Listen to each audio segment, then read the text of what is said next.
waaye Faranse lan na gooru Sénégal ñii ñu dugal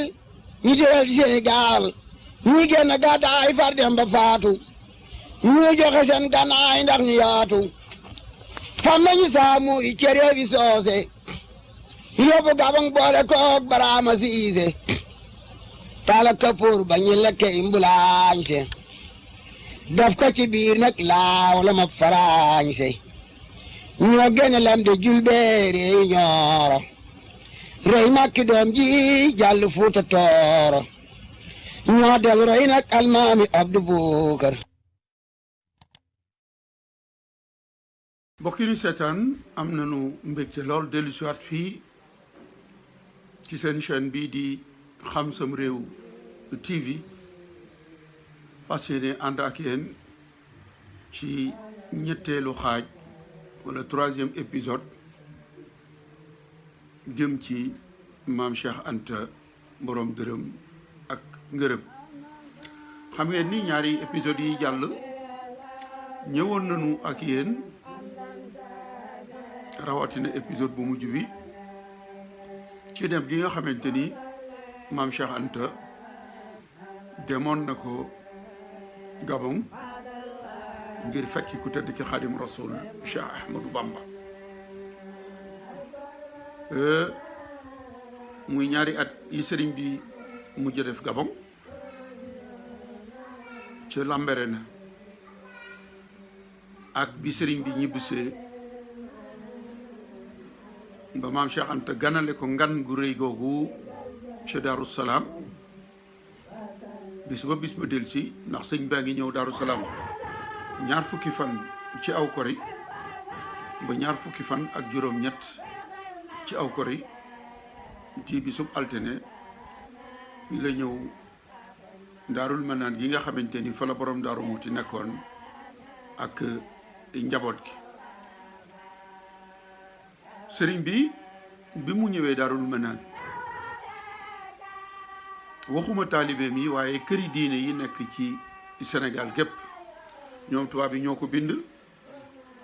wax ni sëriñ bi day dafa ñëw ndamam yokk ci ñibbisi gi nga xamante ni bii ñibbisi na ko jóge ci géej gi ba tax na këri diine yi ñi nga xamante ni bii bokkuñu ci tarixam sax ñu ngi koy ndokkeel am mbégte lool ci ñibbiseem gi nga xamante ni ñibbisi na ko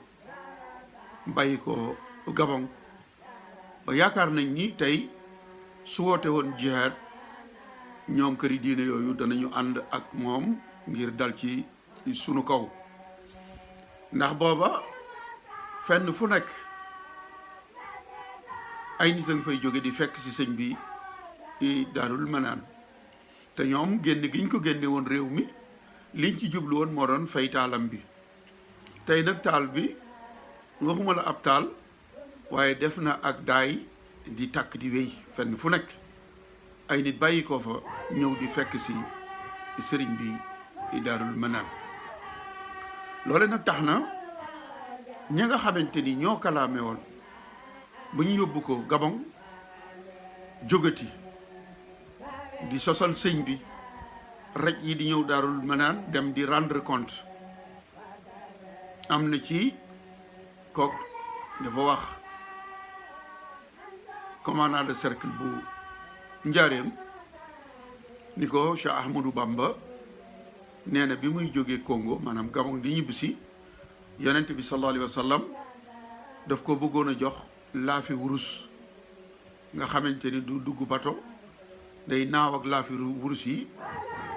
ba dellu si ci njabootam waaye nee na ak modestie maanaam ak woyefam moo tax mu gërëm yonent bi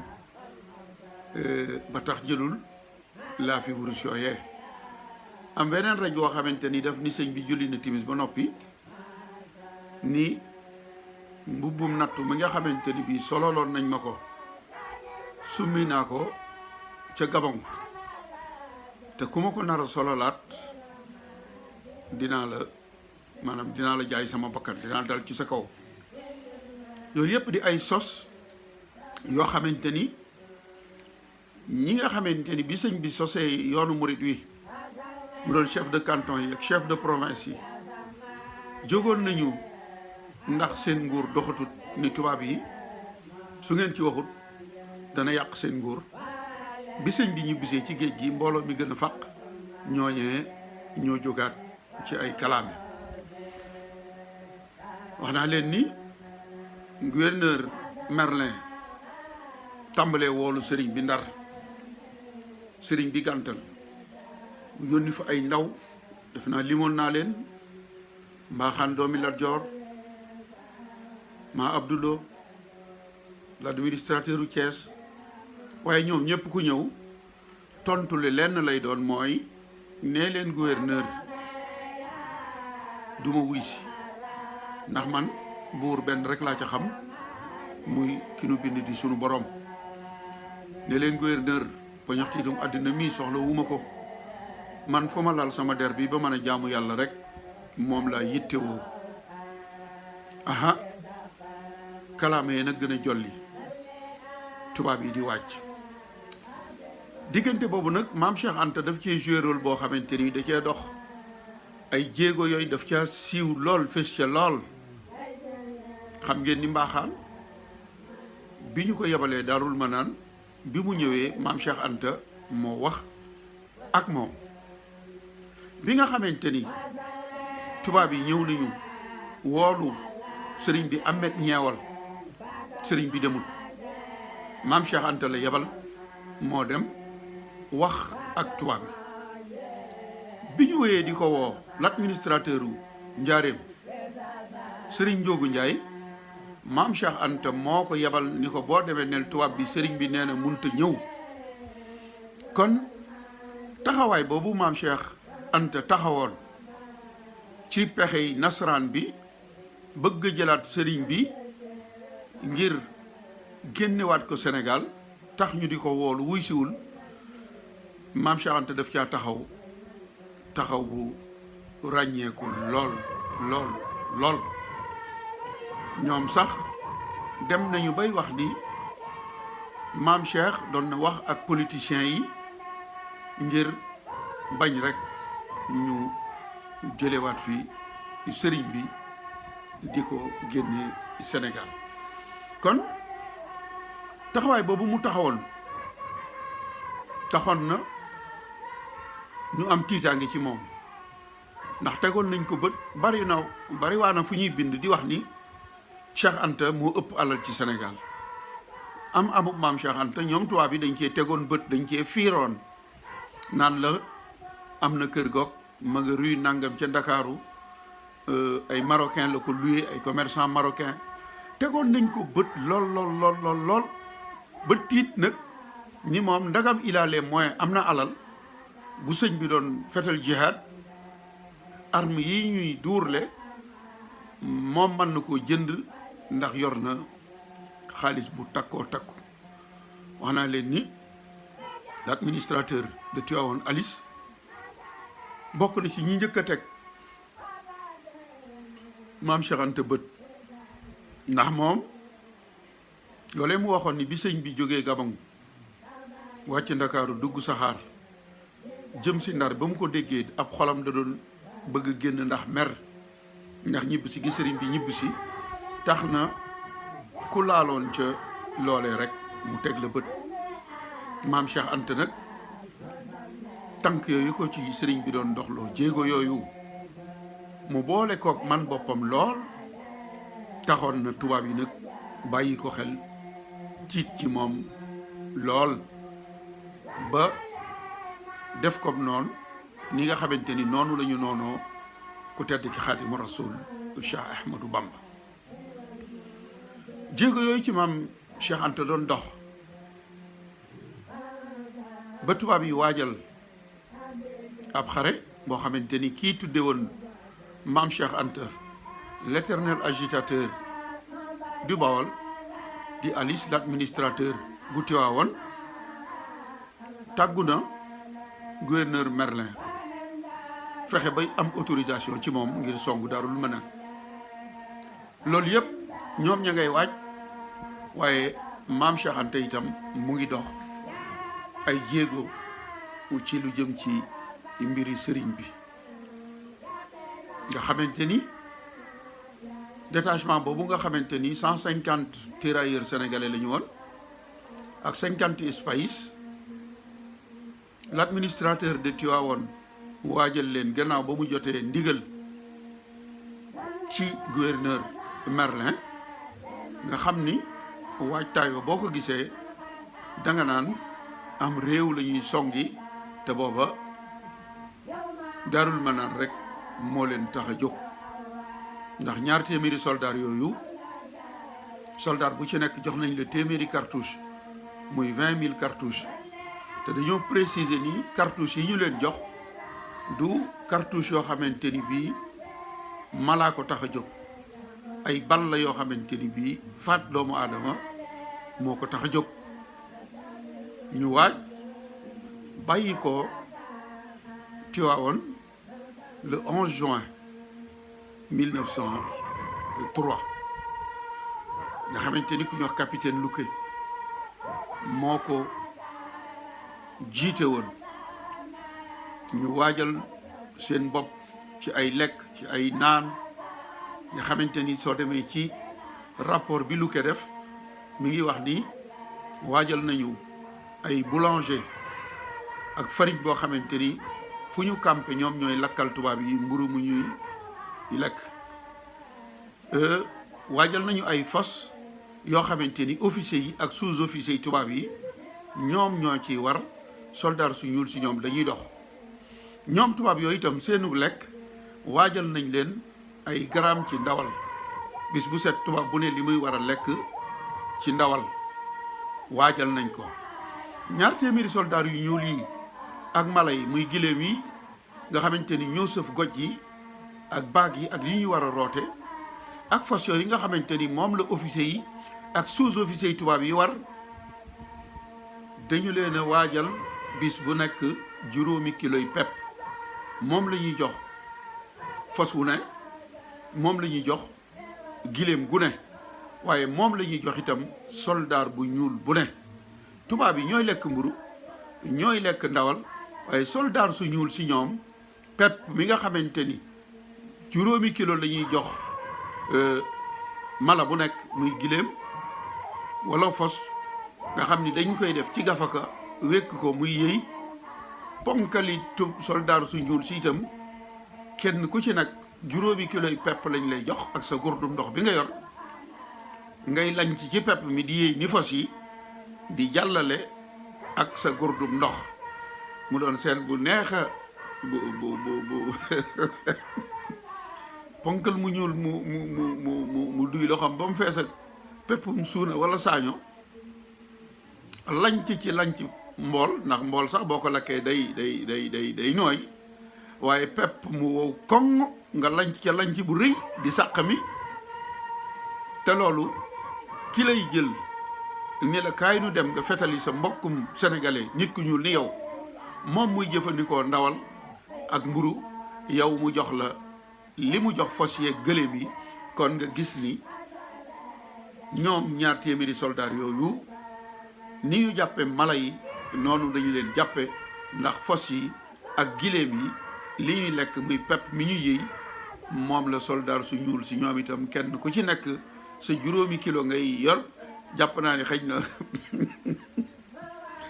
ab liibar wala genn waa liibar ngay mën a jàllale waaye juróomi waxuma la juróomi kilo waaye kilo pepp rek doomu aadama ju ko bëgg a yëy muy pepp moo xamante ni du mbool pepp moo xamante ni kenn kaasu ko ba mu tooy ñu jox la rek ngay lanc di sàqami di jàllaleeg ndox waaye loola yi man de yéene naa leen ko lool ndax tubaab yi ni ma koy waxee rek saa bu ñu soxlaa nit ku ñuul kii di ko jëfandikoo bu ñu noppee ni ñuy defu sémmiñ bu xaree matt ba pare biti lay fanaan noonee moom la tubaab yi doon doxal li ma doon wax ci mbaaxaan nag am na yóbbal yoo xamante ni ñoom tubaab yi dañu ni jarut nu di ko jënd ay ngooñ ak yooyu fu nu dem kanu fa nekkal l'administration locale moo xam chef de province ba la wala chef de canton ba moom mooy yittewoo ngooñ mi ñuy xonte jur gi kon détachement am ñaar téeméeri soldat ñoo bàyyi ko Tiwaawoon le 11 ngir songu si Daarul Manaan bi ñu ñëwee ba tool gi nga xamante ni sang bi ñuy waxtaane di maam Cheikh Anta moo soppi tur wa tuddee ko Touba Tool ak njabootam nekk fa tey ñu foofee la ñu campé fukki fan ak ñett gannaaw ba nga xamante ni bii bàyyi ko nañ Tiwaawoon ba dox ñaari fan jamono jooju nag moo taseeg sëriñ bi jot ndigal ci sunu borom ngir génn ci la génn dem njaareem jóge fa ñëw Tiwaawoon moo Abdou Mbaye ak Cheikhouna ak Soosi Saw ngir jël saxaar dem Ndar ba mu demee gouverneur Merlin recevoir na ko ci bureau ci fukki fan ak juróom-ñaar ci weeru juin 1903 xamal ko ni ko dañu lay yóbbu gànnaar ni sëriñ bi duma la génnewaat Sénégal yóbbu la Madagascar wala feneen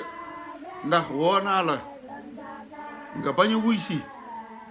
waaye soldaar yi ma yebaloon ñu doon ñëw bi ñu daataan egsi génn nga wuy si boobu moom xamul ni sëriñ bi ndigalul suñu borom loolee sëñ Moussa Ka di wax ci gisaaw sakuru jéeri ji duma wuyi te jotuma ndigalul yàlla ak Ahmada kon ba mu jotee ndigal génn tubaab bi moom gis nga gisin wam ci am ba ni ko loolu moo tax dañu lay yóbbu dénk la Cheikh Sidiya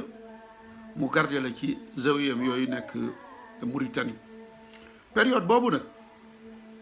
maam Cheikh Anta dox na ci jéego yoo xamante ni jéego yu am solo la ndagam tubaab bi fiché na ko ni nga xamante ni léegi suñu gisee ku ñu soupçonné dañ lay fiché wut ab dossier di bind ci yow teg nañu bët maam Cheikh Anta hadiye yi mu doon yónnee sëriñ bi gànnaar ñu ngi ko doon noté taalibe yi mu daan yebal jëf ju mu jëf rek moo xam bi sëriñ bi nekkee gànnaar la moo xam bi sëriñ bi nekkee Thièyène Jolof à partir de 1907 ba ci weeru janvier 1912 sëriñ bi bàyyi ko Thièyène ñëw Boqatul Mubarak di njaareem taxawaay ba maam Cheikh Anta taxawoon ba mu jógee Gabon ba doon jënd lal yooyu nga xamante ni ca la ñu doon duur leen ni lal ya tànki lal ya ardo Demba Gëri lamboon te ni ay fetal la taxawaay boobu maam Cheikh Anta amoon ci jënd lal ya moom maam Cheikh Ibrahima Fall taxawaay boobu la maam Cheikh amaat bi sëriñ bi ñëwee njaareem borom Daaru Muxti sancal ko fa ak maam Cheikh Anta ak sëriñ Ahmadou Ndumbe Xabbaan maam Cheikh Anta taxaw ca taxawaay boo xamante ni tubaab yi bàyyi nañ ko ci xel loolu nag à partir de 1912 li ma doon junj ci épisode bee passé ñi ngi doon seet fan la ñuy mën a jaar ba dal ci kaw maam Cheikh Anta ñu duural ko wax ni moom kat dafa doon def jugement ci état civil am ngir bëgg a juddoo Rufisque te kenn ku nekk xam na ni feeñewul jamono Rufisque pexe moomu la ñu njëkk a fexe ngir jéem a dal ci kawam ba dem tribunal waaye mujjul fenn ñu wéyal loola diir bi sëriñ bi nekk njaareem yépp ñi ngi fexeel maam Cheikh Anta waaye dañ cee amul menn pexe jël nañu benn commerçant bu dëkk Bambey kompaloog moom mu ni dafa jaayoon maam Cheikh Anta boutique-am maanaam commerce am mu waroon koo jox téeméeri tonnes ak fukk ak ñett 113 tonnes la wax ni moom la ko maam Cheikh Anta waroon a jox ci boutigam boobu mu ko jaay mu ni nag juróom-ñaar fukki tonnes rek la ma ci jox li ci des joxuma ko ba loola ñu dem ci tribunal encore ba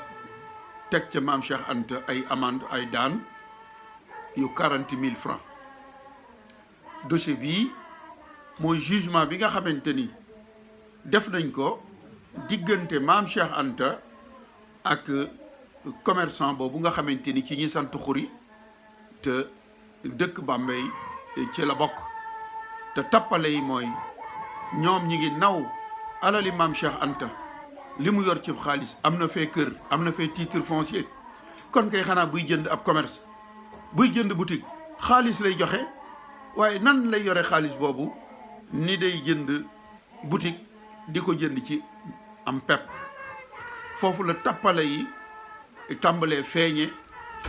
ndax ñi ngi koy fexeel complot boobu moo ci njëkk loolu c'était en 1925 booba sëriñ baa ngi fi mooy dossier bii nga xamante ni moo indi atte boobu bokk yi kon pexe moomu ci la ñuy tàmbalee nag jëm ca génn gañ ko génnee Sénégal ngir yóbbu ko Ségou incha rabbi danañu ñëw ci gàllankoor bii ñu ko fas yéenee gàllankoor fii ci Sénégal en 1925 defe naa ni képp koo xamante ni bii munoo fay boutique boo jënd ba di ko fayee am pepp di ca am bor ci 1925 munoo aji Makka ak jamono jooju ni aj doyewaar moom ak délégation bi mu àndaloon muy Cheikh Mahamadul Fadel Serigne Mbacké Bousso ak njabootam danañu ci dellu siwaat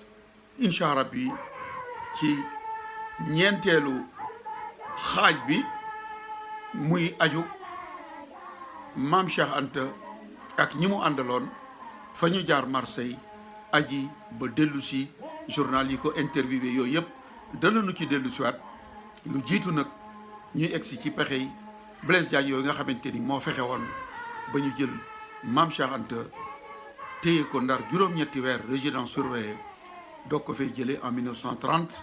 yóbbu ko Ségou ni dafay def fukki at waaye loolu sunu borom seetaanu ko ñeenti at rek la fa def dellu si Sénégal mbokk yi kon seen mbokkum taalibe bi liggéeyaa ko nu borom Daaru Muxti Mbaye Guèye Syll fii lay yem ak yéen ci ñetteelu épisode maam Cheikh Anta borom dërëm ak ngërëm maam Cheikh Anta borom gaawaan di leen fàttali rek ngeen abonné ci seen chaîne bii di Xam Sam Réew TV ngir vidéo bu ñu dugal rek ngeen koy daal di mën a jot ci ni mu gën a gaawee maa ngi leen di sant di leen gërëm gannaaw ba nga xamante ni bii njabootug maam Cheikh Anta maa ngi sentir ni ñuy toppee waxtaan wi ñaan yi ngërëm yi kon dañuy lanu waroon na njëkke dañ ko mujje rek mooy ziyaare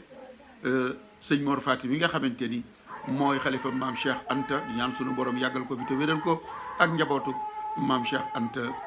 gépp di ziyaare njabootug Serigne Maodo Mamoun yi nga xamante ni sëñ Jili moo nekk ca bopp ba di ziyaare Serigne Abo May waaye di ziyaare ki nga xamante ni moo toog tey ci toogub ki njëkk a wuutu maam Cheikh Anta ki njëkk a wuutu Serigne Modou Mamoun muy Serigne Modou Roqee di maam Cheikh Anta ñu ñaan sunu borom yàggal ko fi te wéral ko moom njabootug Serigne Modou Roqee gépp del rek di ziyaare Serigne Amidou Mbacké ca Paris waaye di ziyaare itam Baye Baax Mbacké di ziyaare imaamu Daaru Salaam di Serigne Cheikh Abdou moom Serigne Amdi May di ziyaare njabootug maam Cheikh Anta gépp muy doom yi ak sët yi di am mbégte ci topp gi nga xamante ni ñu ngi koy topp li ñuy waxtaani seen maam kon maa ngi leen di jox dox daje ci ñeenteelu xaaj wala 4e épisode bu maam Cheikh Anta borom gaawaan waaye Faranse lan na gooru Sénégal ñii ñu dugal ñu dugal ci Sénégal ñii génn gàddaay far dem ba faatu ñu joxe seen gànnaay ndax ñu yaatu fam nañu saamu yi cere fi soose yóbbu Gabang boole koog Baraama Siise tala kapoor ba ñu lekke imbulaañse daf ko ci biir nag laaw la ma faraañse ñoo génne lam de julbeere yi ñooro rey makki doom ji jàll Fuuta Tooro ñoo del roy nag almaami Abdu Bukar